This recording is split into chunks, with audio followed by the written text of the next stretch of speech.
అందరికీ నమస్కారం. నేను మీ రాజశేఖర్.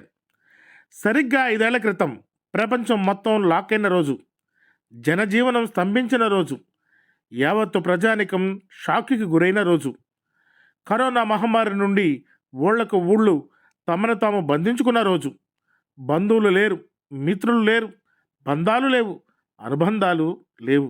ఎవరికి వారు మా ప్రాణాలు దక్కితే చాలు అని రోజులకు రోజులు, నెలలకు నెలలు ఒంటరిగా జీవితాలను గడిపిన కాలానికి అంకురార్పణ జరిగిన రోజు. అదే లాక్‌డౌన్. భారత్‌లో కర్ఫ్యూ విధించిన మరుసటి రోజు నుంచే ప్రపంచం లాక్‌డౌన్ ప్రకటించింది. అవి చీకటి రోజులు.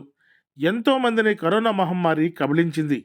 నా అనేవారు లేక దిక్కులేని అనాథల్లా అల్లడిల్లిన రోజులవి.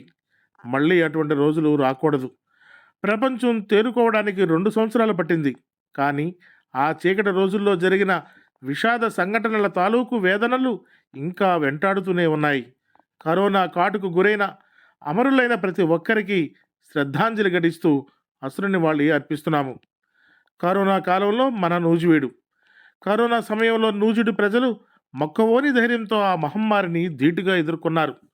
ప్రభుత్వ ఆదేశాలను తూచా తప్పకుండా పాటిస్తూ ఇళ్లల్లోనే గడిపారు. అప్పటి మన పోలీస్, రెవెన్యూ, మున్సిపల్, వైద్య రంగాల వారు తమ ప్రాణాలను సైతం లెక్క చేయకుండా పట్టణాన్ని కాపాడారు. Sub collector Swapnil Dinakar, DSP Srinivasulu, CI Venkatanarayana తమ తమ సిబ్బందితో రాత్రింబగళ్ళు పహారా కాయడంతో పెనుముప్పును తప్పించుకున్నాము. డాక్టర్ నరేంద్ర సింగ్ బృందం, మున్సిపల్ కమిషనర్ నాగబాబు తమ సిబ్బందితో నిత్యం ప్రజలకు అందుబాటులో ఉండేవారు. సుందరంగా కుక్కలగేటు, గుర్రంగేటు.